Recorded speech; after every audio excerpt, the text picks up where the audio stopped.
चलिए आज की इस क्लास में, आज के इस सेशन में आप सीखने वाले हैं इंग्लिश ग्रामर के बहुत ही इम्पोर्टेंट, बहुत ही महत्वपूर्ण और बेसिक टॉपिक, जिसका नाम है पर्सन। यदि पर्सन की बात कर ले तो पर्सन को हम हिंदी में क्या कहते हैं? पुरुष कहते हैं। जिस तरह से आप हिंदी में उत्तम पुरुष, मध्यम पुरुष, सामान्य पुरुष पढ़ते हैं, उसी तरह से जो है आप इंग्लिश में पर्सन को आज सीख पाएंगे। ठीक है, तो सबसे पहले हम बात कर लेते हैं कि पर्सन इंग्लिश में कितने हैं। तो इंग्लिश में पर्सन 3 है। 3 कौन कौन से हैं उसको जान लीजिए। पहला हो गया फर्स्ट पर्सन, दूसरा हो गया सेकेंड पर्सन, और तीसरा हो गया थर्ड पर्सन। अब हम बात कर लेते हैं फर्स्ट पर्सन किसे कहेंगे, सेकेंड पर्सन किसे कहेंगे और थर्ड पर्सन किसे कहेंगे, इसको जान लेते हैं। फर्स्ट पर्सन होता है स्पीकर।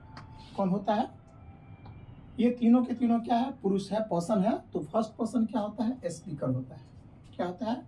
स्पीकर होता है। ठीक है, स्पीकर कौन हो सकता है? आई।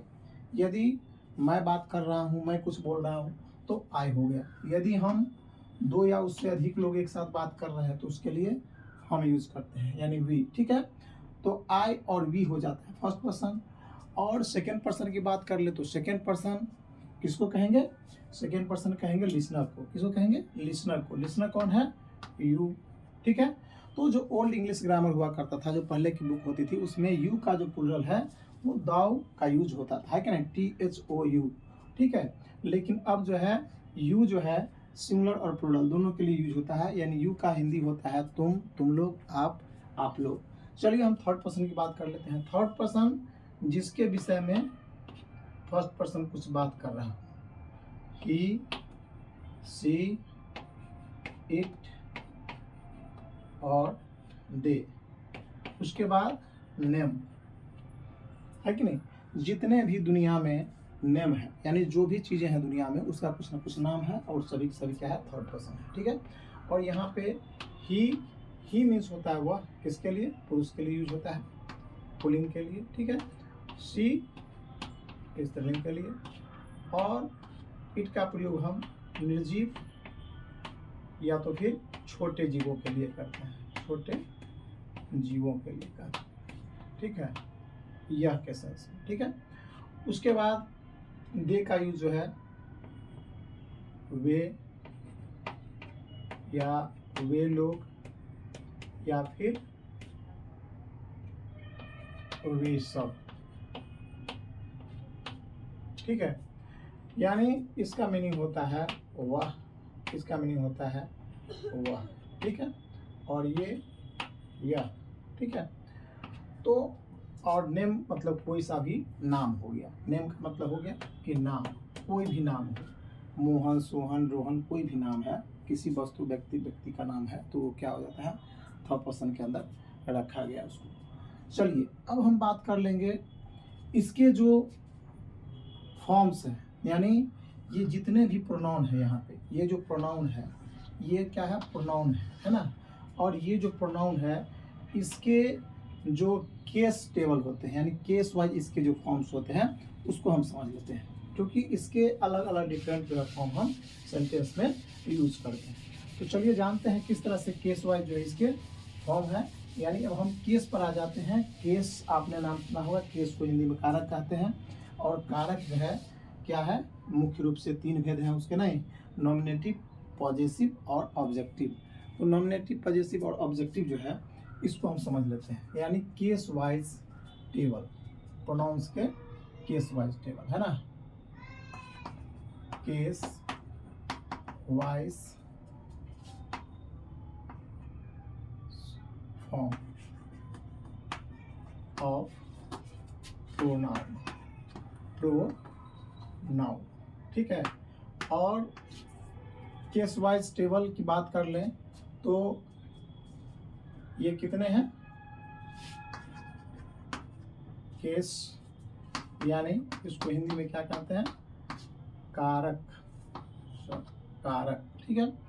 और इसके जो केस वाइज टेबल है वो किस तरह से है उसको देख लीजिए।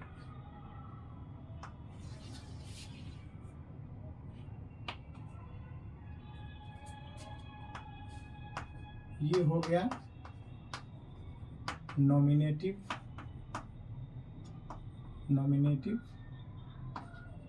केस कहेंगे। दूसरा हो गया पजेसिव केस, और तीसरा हो गया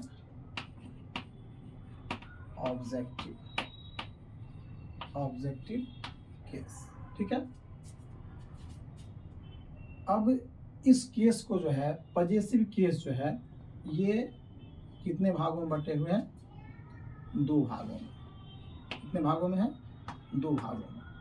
एक है पजेसिव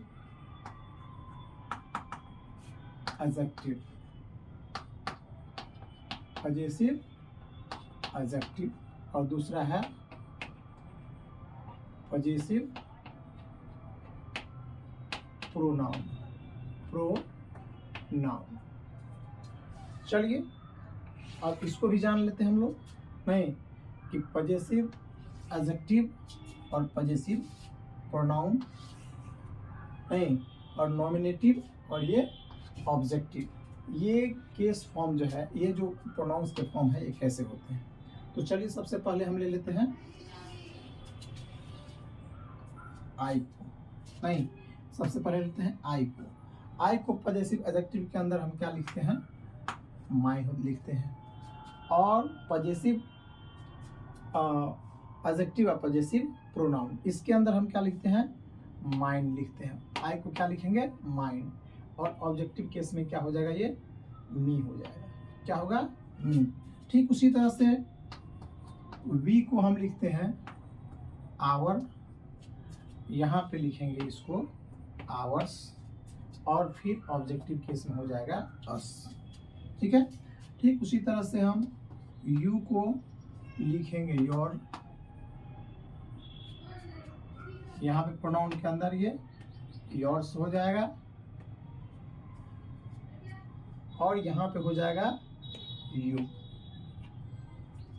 ठीक है। अब आ जाते हैं थर्ड पर्सन सिंगुलर ही का क्या हो जाएगा? हिज, ये हो जाएगा हिज, और ये हो जाएगा हिम।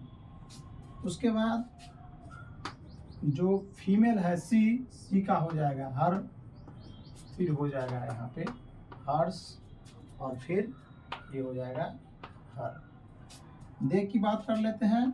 दे को क्या लिखेंगे? देयर, फिर देयर्स, और फिर ऑब्जेक्टिव में देम हो जाएगा। नेक्स्ट हम बात कर लेते हैं लास्ट इट का, तो ये हो जाएगा इट्स। इसके ये फॉर्म नहीं आते हैं, यानी पजेसिव प्रोनाउन के अंदर ये नहीं आते हैं, और ये हो जाएगा फिर यहाँ पे इट। तो आपने जितने भी प्रोनाउंस थे जो कि पर्सन के अंदर आते हैं, वो सारे प्रोनाउंस के जो है केस के अंदर जो कारक है उसके अंदर उसके जो केस वाइज टेबल है, नॉमिनेटिव, पजेसिव और ऑब्जेक्टिव के अंदर है कि नहीं, इसको आपने देख लिया। इसका यूज जो है सेंटेंस में बड़ा ही इंपॉर्टेंट होता है, इसको जानना बहुत ही ज़रूरी है। क्योंकि हम एग्जाम्पल के तौर पर देख लें, यहाँ पे देखिए हम जैसे सेंटेंस को लेते हैं,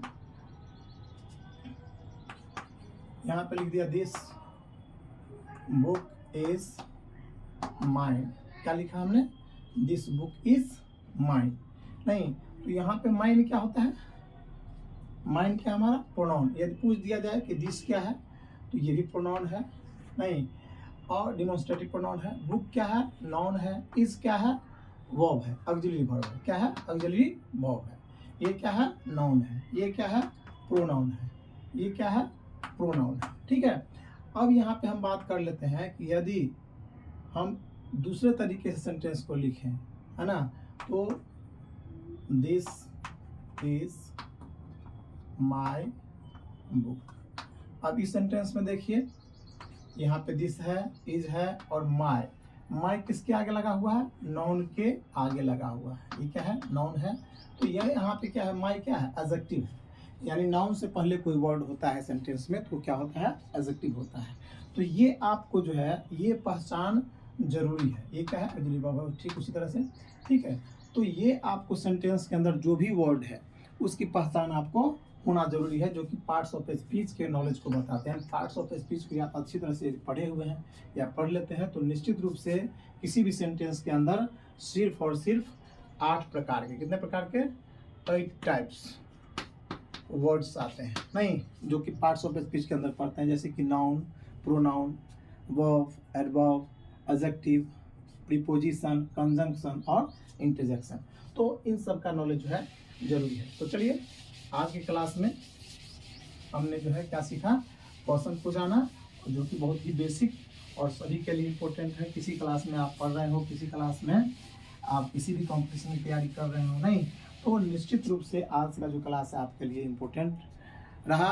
तो यदि आपको सेशन अच्छा लगा हो, यदि सब कुछ समझ में आ गया हो, साफ साफ समझ में आ गया हो, तो निश्चित रूप से सेशन को लाइक कर दीजिएगा और कमेंट जरूर कीजिएगा कि इस पूरे सेशन में कौन सा चीज़ जो है आपको ज़्यादा कॉन्सेप्ट क्लियर और कौन सा चीज़ ज़्यादा अच्छे समझ में आया। और निश्चित रूप से यदि इस क्लास अच्छी लगी हो तो अधिक से अधिक शेयर कीजिएगा। आज क्लास में बस इतना ही और क्लास में बने रहने के लिए बहुत बहुत धन्यवाद।